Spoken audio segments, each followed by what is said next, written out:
Start recording. All right. Ladies and gentlemen, welcome to the Rogue Insider podcast. I'm very happy to be recording video for the first time. And I'm also very happy to introduce our guest, Stein Farstadvoll. Am I pronouncing that correctly? Yes, totally fine. Just mangle it as you want. Thank you. So, Stein is the, reading from your ResearchGate profile, is a postdoctoral researcher at the Department of Archaeology, History and Religious Studies and Theology at the University of Tromsø, and his postdoctorate is connected to the research project Unruly Heritage and Archaeology of the Anthropocene. The postdoc research focuses on the intersection of World War II material heritage and nature conservation areas, and his research interests are contemporary archaeology, critical heritage studies, and environmental, and something which was called thing theory, which I don't know what that is. But I noticed your work on Twitter is where I first noticed, and I started to look into it, and I quickly realized that what you're doing is something that is fascinating, extremely evocative, and as a New Zealander whose country probably is not as old as some of the pubs in your town, I imagine, really brings out something in me that I want to know more about. So I looked into some projects that you're in, and I would love to learn about some of these projects. In particular, I noticed that you're working on a thing called Unruly Heritage and Archaeology of the Anthropocene. So if you would like to inform me and your audience and talk about that, I would love that. Yeah. A bit of background. Contemporary archaeology might sound like an oxymoron, but that's the whole foundation we work from. Archaeology that takes into consideration also the present day environment. Why would you ever do that? We have the histories, we have pictures, we have photos, we have people you can talk to. Why use archaeology, to study the present? And people have this, it's quite naive picture of archaeology as always looking into the distant, silent past where there are no witnesses left living or there's no historical sources. But we work off the premise, there's this prehistoric aspect also of the contemporary environment. Not everything is accurately written down.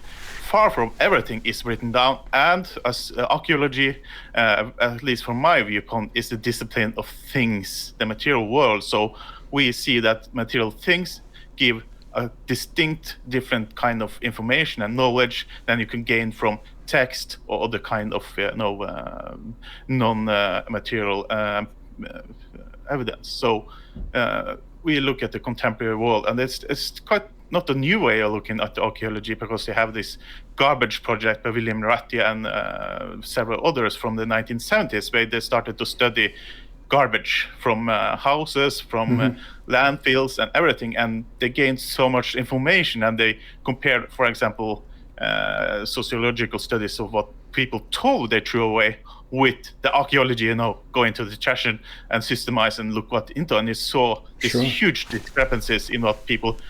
I don't think they lied in any ways, but how people remember is quite skewed. Of course. Based. So we study this undercurrent, this prehistoric aspect of our contemporary world, and of course you can say, why not just interview people? You see that, of course, they not lie, but they don't have this full perspective into their own lives. If we live in this blissfulness that I think we can gain a lot of things by studying ourselves. Absolutely. And, Well, everyone knows the human memory is an extremely flawed thing, so that makes sense. I noticed one of the things that first brought my attention to your work was a post that you made about how the laws in Norway have changed so that material culture left over from the Second World War now counts as being protected under the same laws that protect the natural environment. Have I interpreted that correctly?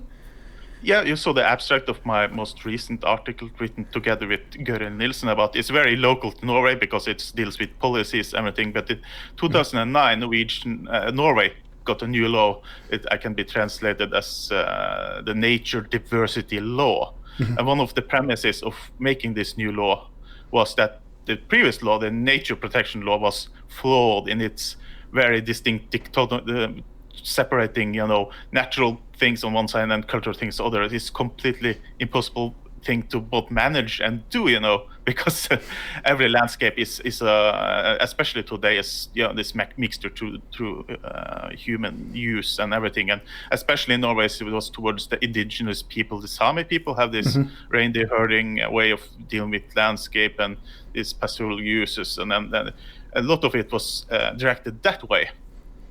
And they have different types of protection areas. They have this nature reserves with mostly take with plants, but also have this category that's landscape protection area that should, the main point is, include both cultural heritage and nature heritage that in some way is interconnected into a protected area. So we have this mixed place. But the interesting thing is that it's not before recently, through my work at a site in northern Norway, that people have suddenly understood that, Second World War remains is also heritage. It was, of course, imagining something outside this sphere, because they have a lot of naive ideas of how nature and culture is forth. They use a lot of indigenous people, how this harmonious use and landscapes through this imagined romantic way. But especially Pacific is on the border with Russia, where had a lot of fighting between Soviet troops and German troops during the Second War on the Litsa line. It's quite famous in northern places, but quite unknown in world history, because it's one of the lines where the Russians and Germans fought almost the whole war in a standstill. Wow. Where the Germans could not push through, but the Soviets finally beat them in the end of war. So there's a lot of remains in the landscape, and especially in the area, in landscape protection area, where this war heritage was included as a protected, is so much traces still left in the landscape, both barbed wire, both bullets, everything, and the war changed the landscape in a fundamental and even chemical level. Wow. That we can't erase these traces to return to this pristine, imagined, even indigenous landscape. It's so massive traces, these thousands and thousands of gun positions, everything. So you have this geomorphically changed landscape. So if you protect that area, you have to also include this aftermath of the war, in a sense, into the natural environment, because even when the Germans moved there, they also brought with them plants.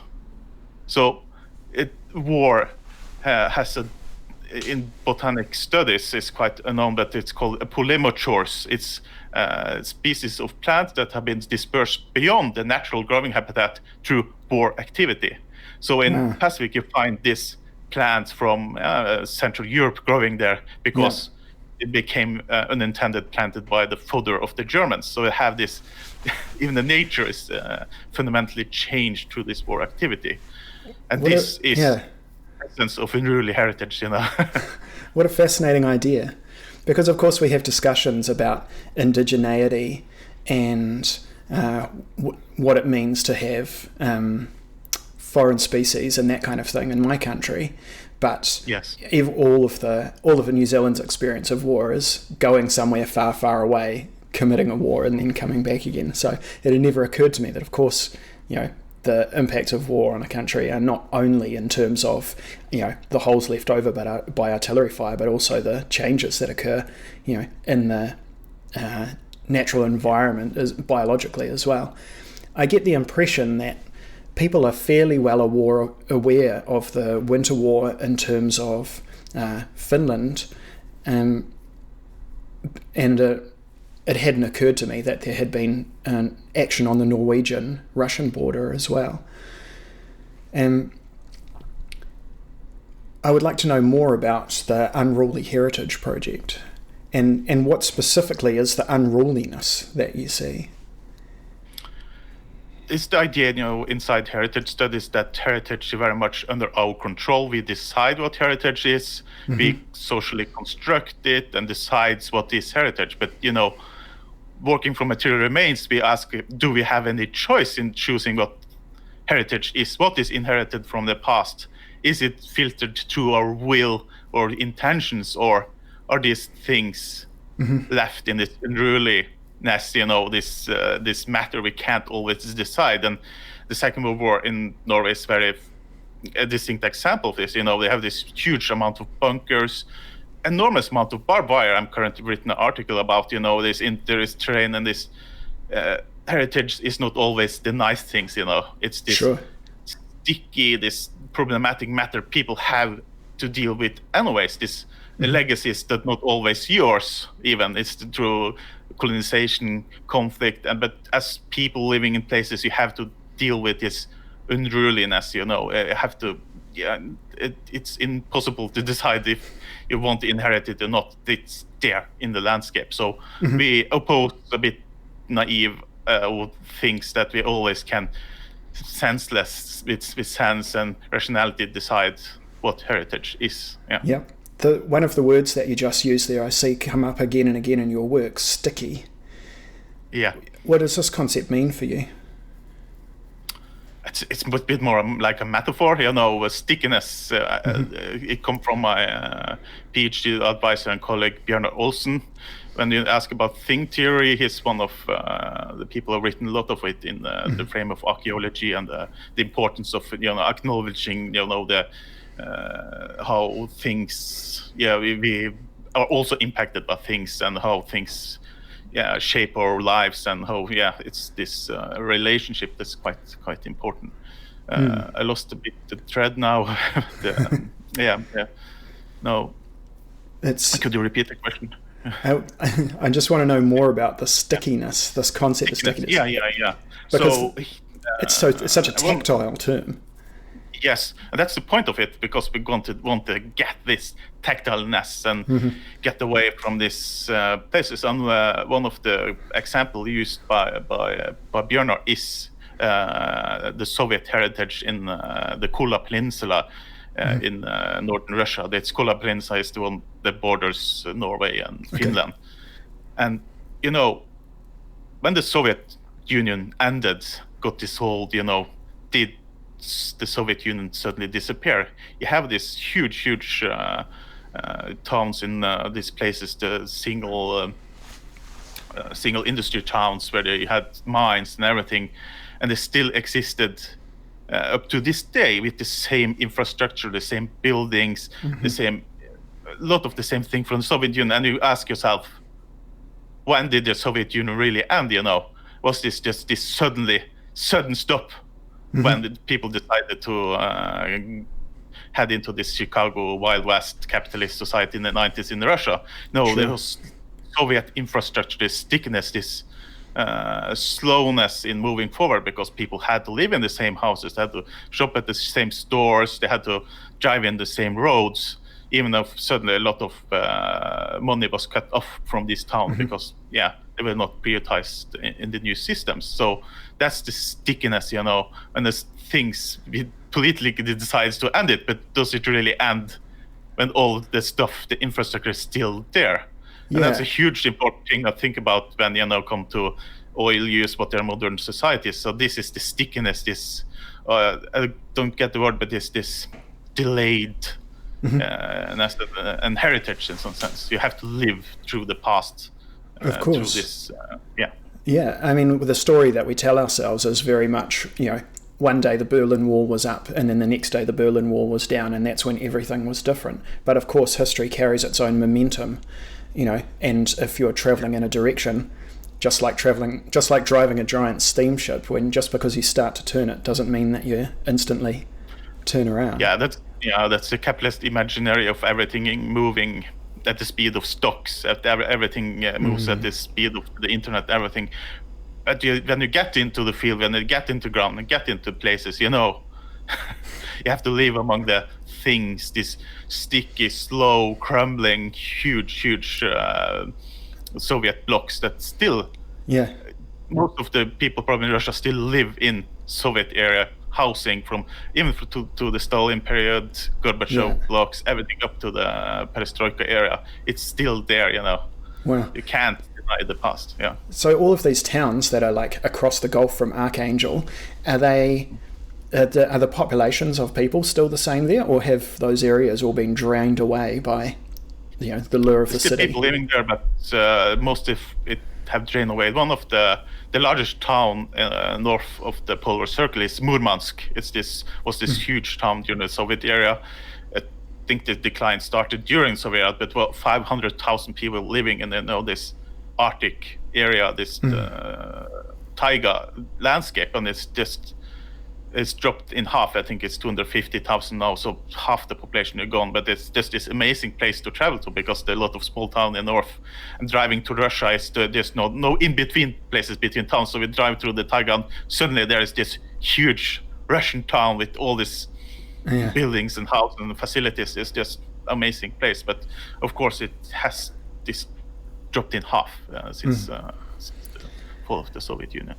And one of the things that's changing is the climate, and there's a lot of talk about the possibility of opening up a polar trade route over the northern route over Russia from China to Europe, so they don't have to go all the way south and around. I've no idea whether that's actually going to occur or not, but one can imagine that all of these northern towns like Murmansk suddenly regaining some kind of like economic potential. Yeah, that's completely true in a geopolitical sense because Kola Peninsula has a lot of military areas the Russians use and off limit sites, and this huge amount of Russian military activity along the border. But that probably looks tight because it's extremely tactical place, and of course connected to this eastern route over above Siberia and through the waters, and it will certainly open up. And of course the Chinese has gone in and started politically talking about building a railway from, I think, one of the towns in southern Finland and up into Kirkenes. Is one of the Norwegian towns in the border area. That Kirkenes lies also very strategically to be accesses by boat that take this new opening passage. So they even had diplomatic places. They had this Chinatown event in Kirkenes. So it's already started on this global level, and it's absolutely tied into global warming. And Russians and Chinese, everybody knows, this is going to happen. It's going to be an extremely important area for trades between Europe and Asia. Yeah. That being the case, given that these are the two major producers of and consumers of hydrocarbons, both in terms of oil in Russia and coal in China, it makes one doubtful of progress to be made, seeing as the advancing of climate change opens up new economic possibilities for both countries, so it's simply not in their interests to change them. Yeah. So of course, the climate change opened new possibility for coal and and oil and gas, and of course, I live in a petro state, Norway. That's right, because you guys have all of those oil platforms off the coast, right? Yeah, there's a lot of oil, mostly gas production now, and been working archaeologists, surveying places where they're going to expand this liquid gas plants, and this outside of Hammerfest, you have this Melkøya facilities. That's just this city on this tiny island, just processing and making liquid gas, and it is just that is the image of the Anthropocene for me when I see this, this Arctic landscape, and suddenly it's just this city of processing plants in the middle of nowhere. Well, you've perfectly preempted my next question, which was going to be the subtitle for the Unruly Heritage Project was an archaeology of the Anthropocene. So my next question was going to be, how do you think about the Anthropocene? And obviously you take it seriously as a concept if it's the subtitle for the project. It's quite wide term. It's become a bit of cliche. Of course, it's used like a buzzword, but it fits into our ideas, especially in the contemporary archaeology, because if we deal contemporary archaeology, because we deal with this accumulated past, because we don't separate every past we see, like, what kind of pasts are still present in the present day. We have burial mounds from the Iron Age to Sami settlement sites from the Middle Ages to liquid nitrogen and liquid gas plants in the same area. So we think about this mixed up pile of past working together, and we try to see everything in this contemporary frame, because we work with these material times instead of dividing time up in this chronological straight line where the past is separated by historical events. We see this lasting past pushing into the present. So that's part of the Anthropocene, because we see this layered present together, in the crust of the earth, or even in space. So the Anthropocene has quite a weak analytical place, but it can get these interesting images into people's minds, I think. So the project, for example, work with drift matter, how do we think about things drifting in the ocean and accumulated on the beaches? What are these things? One side of the project work with that, and the other works with Soviet heritage. While I work with And because my country was only founded, legally speaking anyway, in 1840, our relationship with the past is more as a lack. Where it's never occurred to me that your experience of the past of a country that has a long history could be experienced as an intrusion into the present, rather than a kind of... I like the evoked image from Walter Benjamin, the angel of history. I don't know, he wrote about, have this image, the famous image about this angel figure looking with this open, gaping mouth backwards in time, and he sees like some history as this accumulating piles of this disaster and rubble and things just accumulating, not everything disappearing. And I see us contemporary archaeologists viewing this pile as one context, even if things was unintentionally gathered together, we see there's meaning, there's effects gather for this pile getting together, Do you experience it as a weight and as a responsibility? Partly so, because why do we do this work? And one way is to I totally work in this against this naive historical way of looking at the world. I want to have this imbue this way of looking archaeologically at the world, because I separate history and archaeology as two related but separate things. Sure.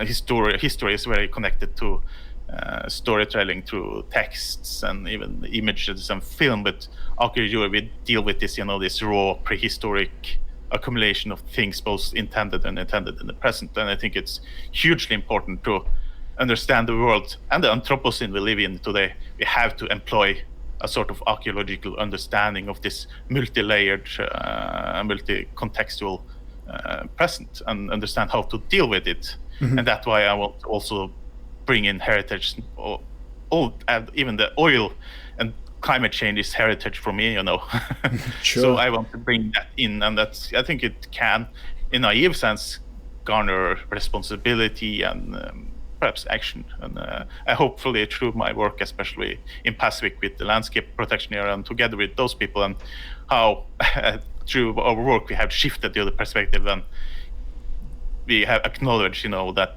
the Second World War heritage in the landscape is a part of the landscape. I think that's to acknowledge is the first step, and I don't think people acknowledge how much the crust of the earth is changed through human activity, and I think archaeology contemporarily can help with that, to visualize in this raw material sense, to bring outside and go outside to these sites and being with people, being with local people.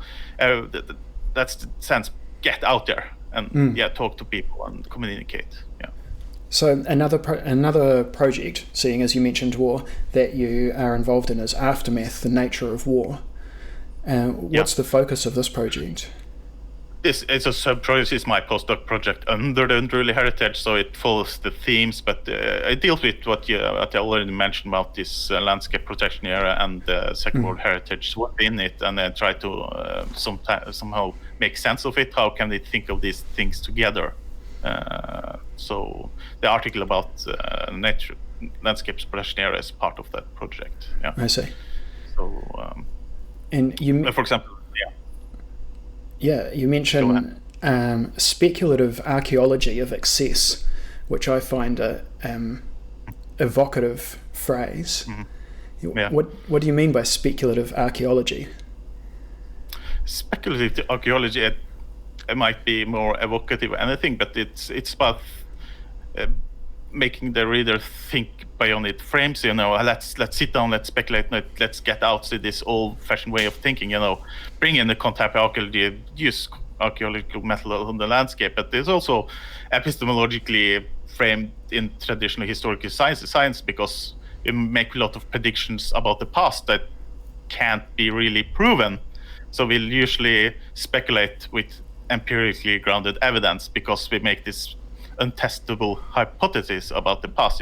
We try to calculate how many people lived in the Stone Age from counting the amount of dates taken from fire pits, and that's, you can get numbers and test and everything, but you can never head back in time and test that. But yes, the speculativeness can also bring into the future. We see these things, how will these things become in the future? How will these persist? And that's the speculativeness, but it's empirically grounded, but also open-ended. That's the speculative way, at least for me. There's a lot written about it now, but even the philosophy, so the archaeology is written about this term, but I find it fascinating.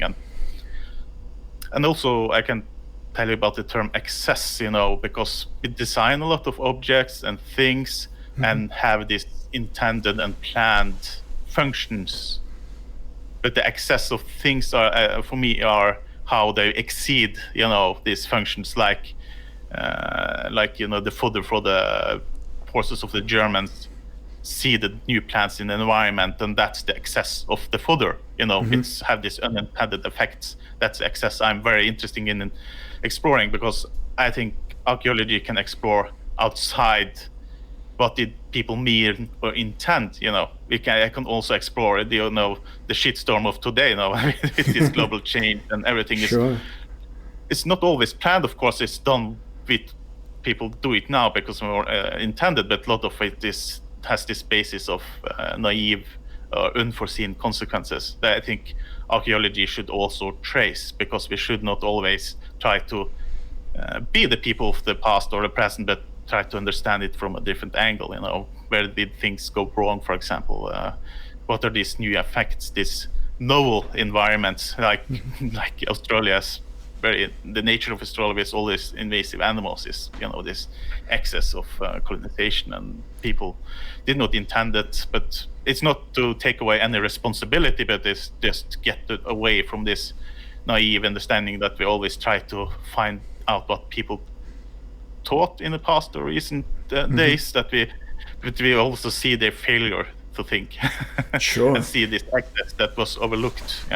Yeah, I mean, because due to having our human perspective, it's very easy to interpret the flow of the past and into the present and our history only taking into account people's intent and how and what the consequences were, the intended consequences of that were. So I can see how it becomes extremely informative when we take into account all of the unintended consequences, because often the unintended consequences of our actions are actually the most important ones by far. Yeah, for example, very interesting. I'm currently writing an article on barbed wire in northern Norway from Second World War, and of course, it did not stop existing when the war ended. It had these huge consequences. So, a cleanup. Who did the cleanup? Why did the cleanup? And how did it exist today? And certainly, it's very important heritage because it tells about the past, but also still killing animals and hurting people.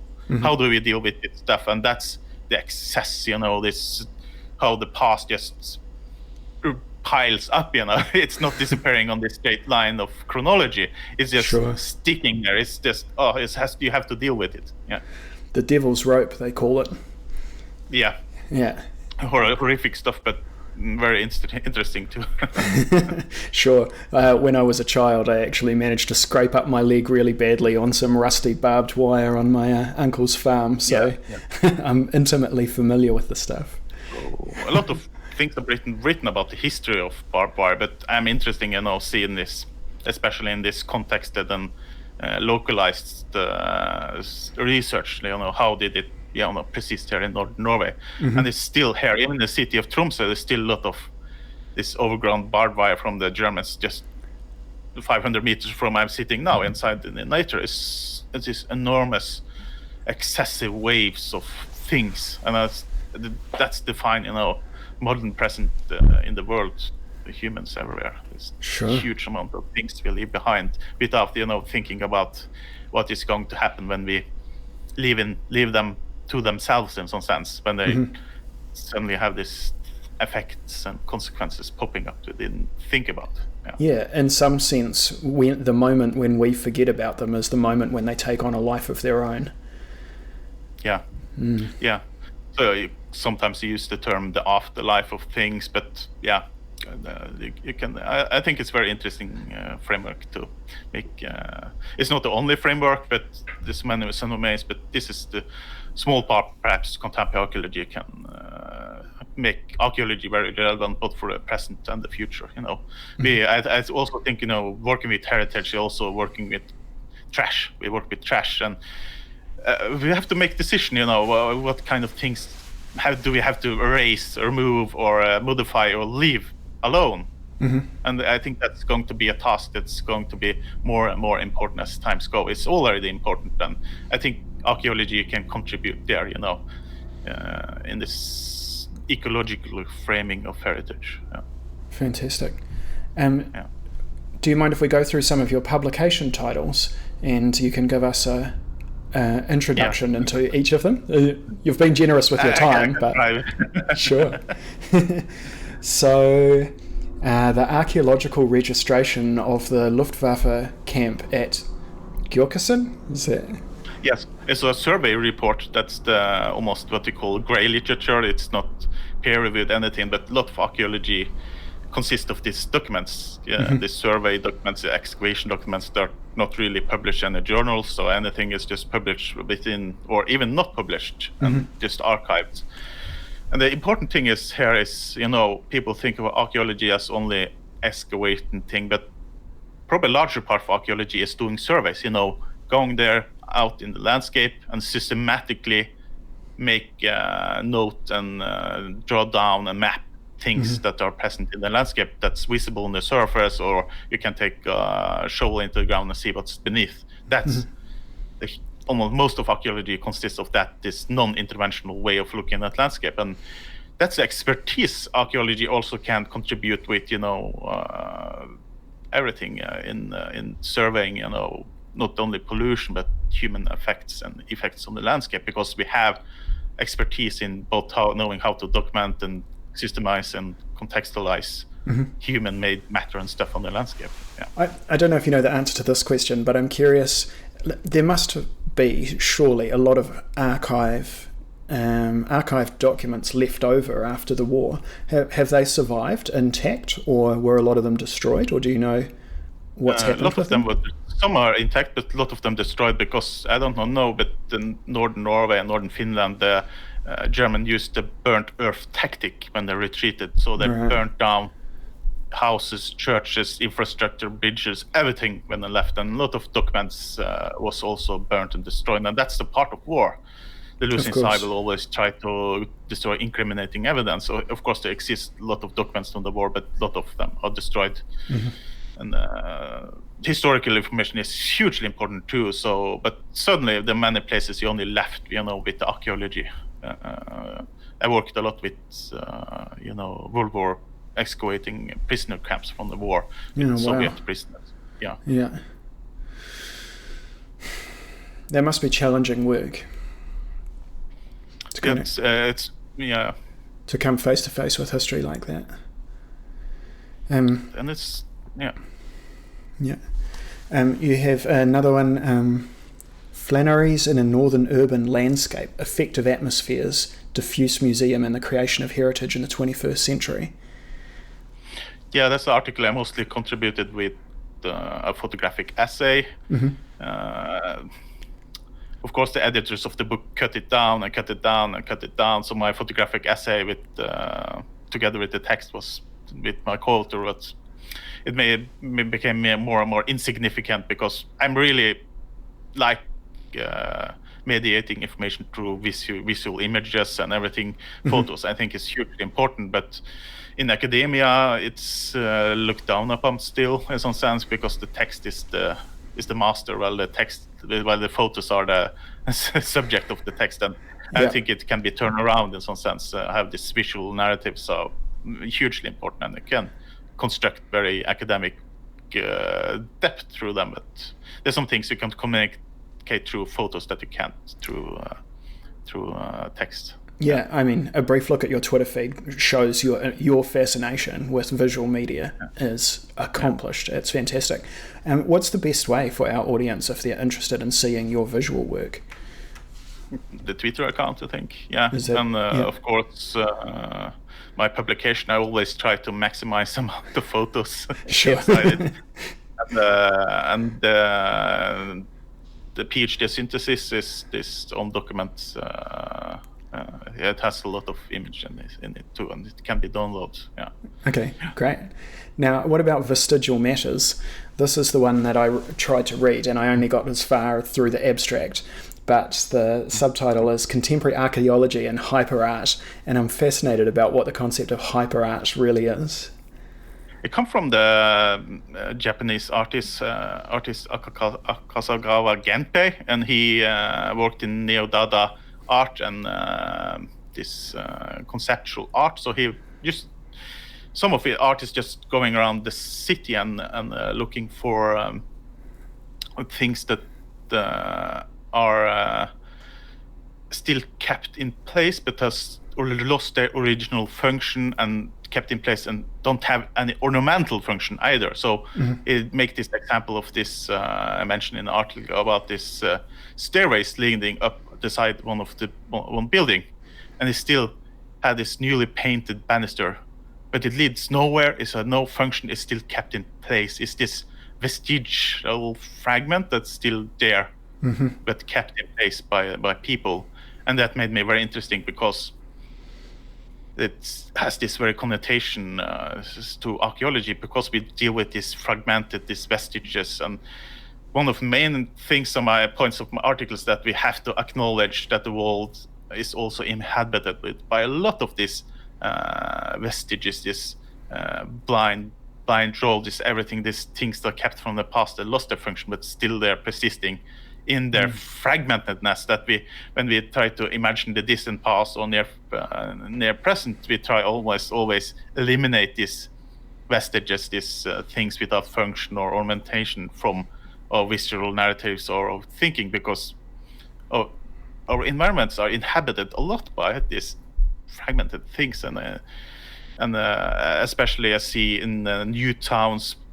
Norway has become a very rich country in the last 30 years. So I see this previous working class towns have been reverberated and made new, and they eliminate these traces, they eliminate these vestiges of the past, these irrational, blind staircases that go nowhere. And what does that make influence our way of thinking of the past and history when we take away, how this intrusion from the past live on in the present? And it's a bit hard to explain, but I wanted to know how can they highlight this meaningless, almost meaningless side of history, and why is this meaningless things also important or meaningful? So it's this almost oxymoron thing, Alex. When you walk through the landscape, you'll see these doors high up on walls leading nowhere, or this things that's left a doorknob on the wall where the door is boarded shut. That's hyperart. My hunch is that these things get eliminated once people go to interpret the environment because they appear meaningless. Yeah, Yeah. So I proposed like a bit artistic, about this anti-method. This how about going into the environment to try to look for this naive, almost meaningless things, and you see when you go through the environment, you see the more and more of this stuff, and see like so huge amount of our built environment consists of these fragments and vestiges. Yeah, absolutely. There's this artistic technique called palimpsest, where the mediums are laid over each other and then removed, and then another laid over and then removed, and another laid over and removed.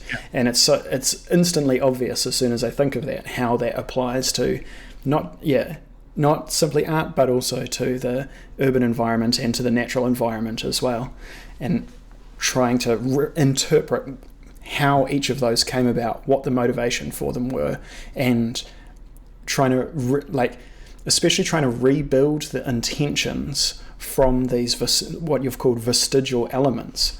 It seems like a fascinating puzzle.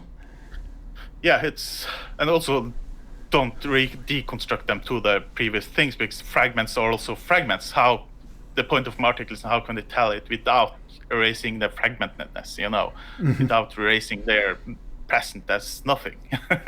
And that's it's a bit theoretical article, but it's fascinating trying to play with these naive senses of but it can be used as a signifier for poverty, for example, because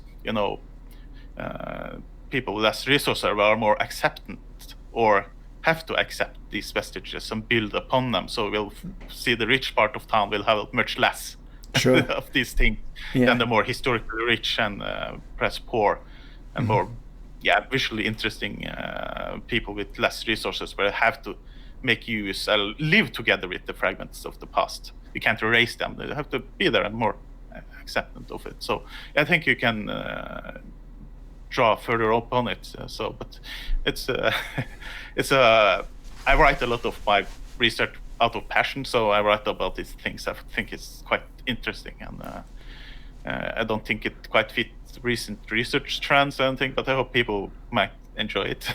Well, I find their world. I find it fascinating. So please.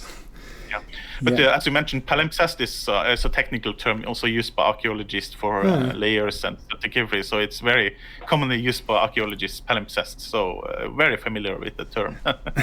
So a lot of I only know it because in my misspent youth I spent a year at art school. But anyway, you were saying. No,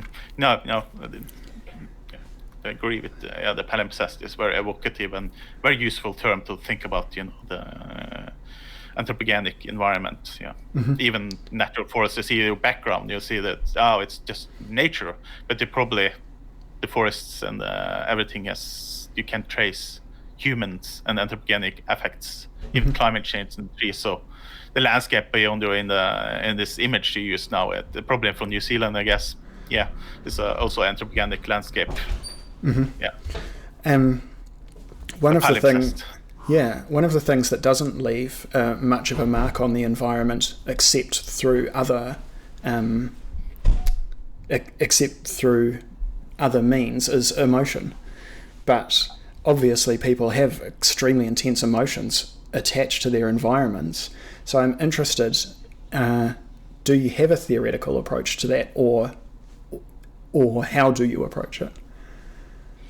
The emotion of peoples. No, I've not had any huge press, but I think it's hard work, because you have to choose one theoretical path, because you can't do everything at once. Because I prioritized being in the landscape and looking at stuff that's in mostly material objects, but I also talk sometimes with people. But I mostly lean on the most archaeological methods and things like that. But I think talking to people and getting their feeling for places are hugely important. But tracing feeling in the archaeological record is not a thing I have much experience. But of course, when digging a prisoner camp from Second World War, you're digging through suffering.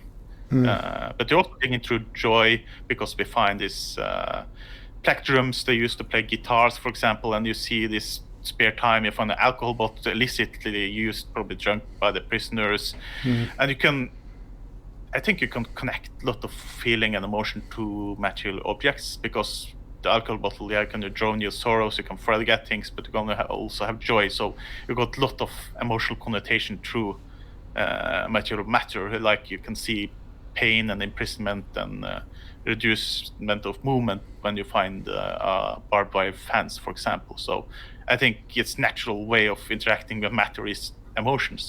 It's not only this distinct rational ways even. Yeah. Sure. Well, So part of the reason why I bring up emotion is because one of the words that I've noticed that I've used a fair amount in this talk is evocative, and what is evoked? It's emotions. And in particular, I noticed that in your visual art, it carries the emotional weight.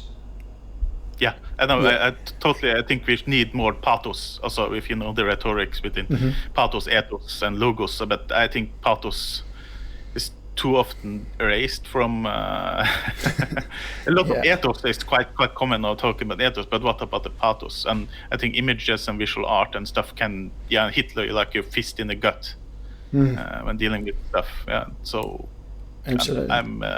I've been accused for flowery language and everything, but I think it has a function, So I'm quite, I'm a nobody in academia. I'm I'm an outlier, everything. So I just claw on and make these strange articles about hyper art and barbed wire and hope to hang on. But academia has strict so much boring stuff. I want to hit feelings. I don't. Sure. I like to base things on empirical things and objects, but that doesn't leave things emotion out. I think working with things you can bring so much. By framing, by photos, everything. Bring this. I'm not in academia anymore, mostly due to my personal failings. But my discipline was in strategic studies, so the space for emotion was like a deliberate. What's the word I'm looking for when a surgeon cuts off a limb? It's a deliberate amputation. So in some sense, I'm jealous of your work in there. I hope I can go forward in the same ways and use a lot of visual stuff and not avoid emotion at all, because a future project I want to work with the Pacific area, this border area. There's also a heavily colonized place where it's had this ethnic cleansing of the local Sami when the border dispute between Russia and Norway was settled in the 1800s. They had to choose sides, and most of them moved. So we were working in this environment that's as archaeologists we see these traces of this Sami, Skolt Sami inhabitants that lived in this place, but they're not there anymore because they're gone. So sure. So I want to work a lot more with that, bring for the Norwegian colonial past, especially in that area, because it's multi-layered even into the 1960s when a cooperation between Norway and Soviet Union built this huge hydroelectric power plants, 6 of them in along the Pacific River, because Pacific was a river valley, and they divided in 2 and flooded these areas, even these grave sites and everything. So even as a contemporary archaeologist, I try to view this landscape as this palimpsest, as you say. I want to include in my narrative, not isolate this happening in the past, but bring these material things to the present. Even though they've been trenched through these houses, the illicit occupation after that, the Sami tried to live there further, but when you take this test trench, you see and heard through historical narratives that the locals burned down the buildings. But when you sit down, see at this trench, and you see these layers of coals, that that's emotional. It's very evocative, and historical narrative is one thing in the text, but being at the place and of course,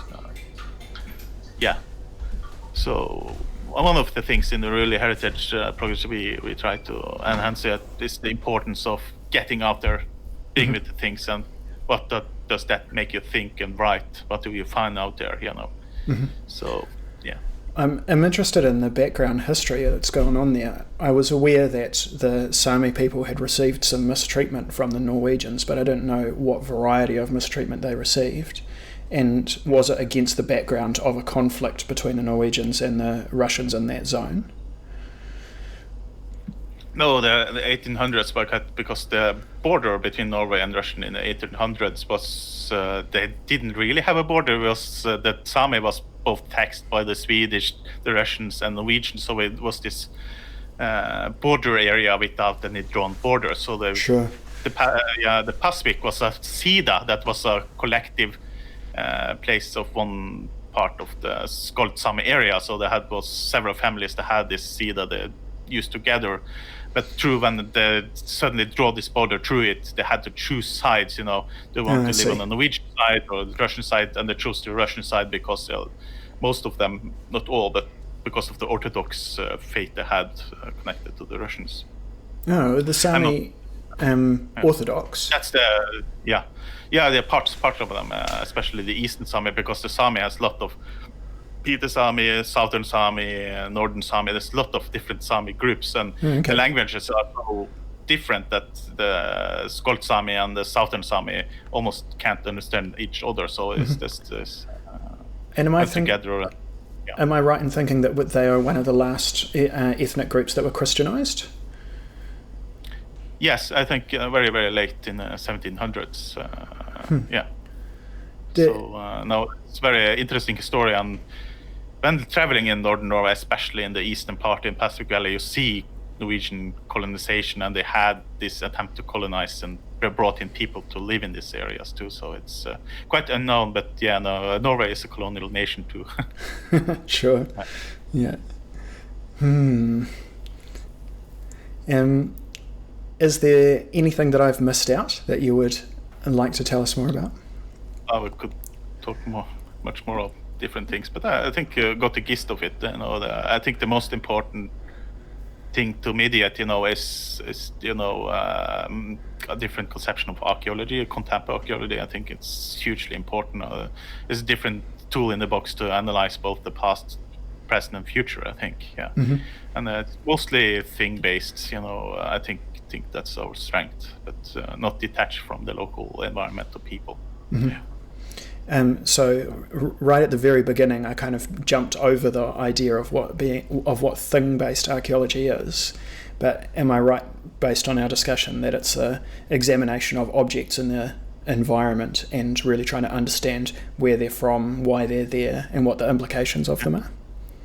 Yeah, it's easy to reduce things to just hold or intention or be symbols, everything, but thing theory is lots about activating the access or potentials of things and how they influence us, that we are not always the masters, but there can be this relationship between objects. But it's mostly about not erasing things from history, not write a history about minds from objects, like the cliche thing about how to find the Indian behind the artifacts. Look at what artifacts do too. So there's a bit complex debate, and but you can't do archaeology with living out things. I think it's so disciplined, and archaeology you can't do everything. It's a niche among everything. We need this. We need the historians, need the anthropologists, we need archaeologists, and of course, as Northern European, I don't really have this Northern American sense that anthropology and archaeology is the same thing. I think it's quite different because you can use archaeological methods to study nature.